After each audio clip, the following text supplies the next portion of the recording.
સુરત ઉન વિસ્તારમાં ભીંડી બજાર સ્થિત આશિયાનગર ખાતેથી વેસ્તાન પોલીસે એક યુવતીને 213 ગ્રામથી વધુ ગાંજાના જથ્થા સાથે ધરપકડ કરી હતી. આરોપીની ઓળખ આસિફ સુપડુ શેખ તરીકે થઈ છે. No drugs in Surat city અંતર્ગત પોલીસે કાર્યવાહી કરી છે. એસીપી એનપી ગોહિલે જણાવતા કહ્યું કે વેસ્તાન પોલીસ ટીમને પેટ્રોલિંગ દરમિયાન મળેલી બાતમીના આધારે ઓન ભીંડી બજાર ખાતે આશિયાનગરના આમદ મંડપવાળી ગલીમાં પહોંચ્યા હતા. ત્યાંથી તેઓએ આસિફ સુપડુ શેખને પકડ્યો અને તેની પાસેથી 213.64 ગ્રામ ગાંજો જપ્ત કર્યો.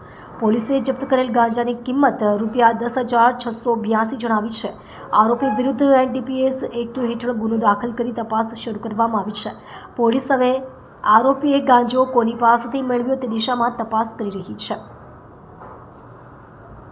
માનનીય પોલીસ કમિશનર શ્રી અનુપમસિંહ ગેહલોત સાહેબની સૂચના અને માર્ગદર્શન મુજબ no drugs in Surat city અભિયાન અંતર્ગત સુરત શહેરની specialise branch, crime branch, SOG તદુપરાંત પોલીસ સ્ટેશનની વિવિધ ટીમો ડ્રગ્સના જે દૂષણ જે છે એના ઉપર અસરકારક નિયંત્રણ લાવવા માટે પરિણામલક્ષી અને અસરકારક કામગીરી કરી રહી છે.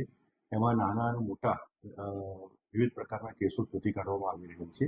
દરમિયાન આ અભિયાન અંતર્ગત ગઈકાલ રાત્રે એક ઇનપુટ વેસ્તાન પોલીસ સ્ટેશનના ડિસ્ટાફના કર્મચારીને મળેલું હતું કે એમાં ઉન ભીંડી બજાર વિસ્તારમાં આશિયાનગરની બાજુની ગલીમાં એક ઈસમ, જે ઇનપુટમાં એમાં વર્ણન પણ મળેલું હતું, એ ઈસમ એની પાસે ગેરકાયદેસર ગાંજાનો જથ્થો છે અને એ ચોરી છુપીથી વેચાણ કરવાનું છે. આ ઇનપુટ આધારે કાયદેસર કાર્યવાહી કરવા માટે વેસ્તાન પોલીસ સ્ટેશનના પોલીસ ઇન્સ્પેક્ટર શ્રી ગામેતી અને એમનો સ્ટાફ તેમજ સરકારી પંચો જે બાતમીમાં જણાવેલ બાતમીમાં જણાવેલ સ્થળે જઈ અને ત્યાં ચેક કરતા ત્યાં બાતમીમાં જે વર્ણન હતું એ વર્ણનનું ઈસમ ત્યાં મળી આવ્યો હતો. તેની અંગ ઝડપી કરતા અને પ્રાથમિક પૂછપરછ કરતા તેની અંગ ઝડપીમાં એક પ્લાસ્ટિકની કાળી થેલીમાં એક વનસ્પતિજન્ય ભીનો ઘેરા લીલા કલરનો ડાળખા, પાંદડા અને બીજ સાથેનો એક વનસ્પતિજન્ય પદાર્થ મળી આવેલો હતો. એની લાક્ષણિક વાસ ચેક કરતા એ પ્રાથમિક દ્રષ્ટિએ ગાંજો હોવાનું જણાઈ આવતા આ બાબતે એફએસએલના અધિકારીના સ્થળ ઉપર બોલાવી અને એફએસએલ અધિકારીના પાસે જે કીટ રહેલી છે એનાથી પરીક્ષણ કરતા એ જે વનસ્પતિજન્ય પદાર્થ જે છે એ પ્રાથમિક દ્રષ્ટિએ ગાંજો હોવાનું પરીક્ષણમાં જણાઈ આવ્યું. જે આધારે આ આરોપી વિરુદ્ધમાં એક એનડીપીએસ એક્ટ હેઠળ કેસ દાખલ કરવામાં આવેલો છે.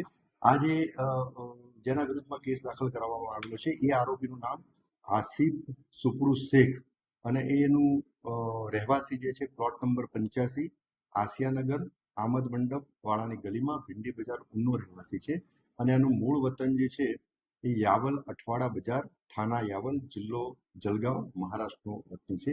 એ અહીંયાના પરિવાર સાથે રહે છે.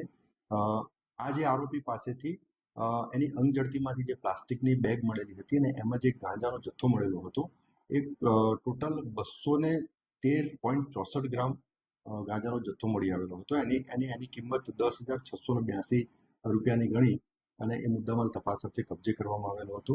આરોપીની પ્રાથમિક પૂછપરછમાં એણે એવું જણાવેલું છે એ એક અજાણ્યા વ્યક્તિએ એને ગાંજાનો જથ્થો એને વેચેલો હતો. હાલમાં એનું નામ જણાવેલ નથી, પરંતુ આરોપીની પોલીસ કસ્ટડી રિમાન્ડ મેળવવા માટેની કાર્યવાહી ચાલુ છે.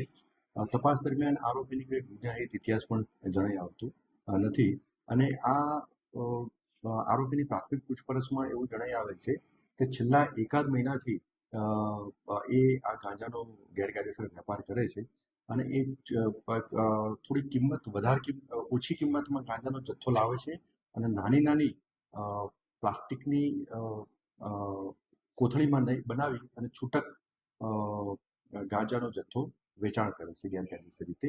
એટલે આ બાબતની મોડસ ઓપરેન્ડીથી એક ડ્રગ પેડલર તરીકે આ રીતના ગાંજાનો જથ્થાનું વેચાણ કરે છે. તો એ બાબતની હાલમાં તપાસ પણ ચાલુ છે.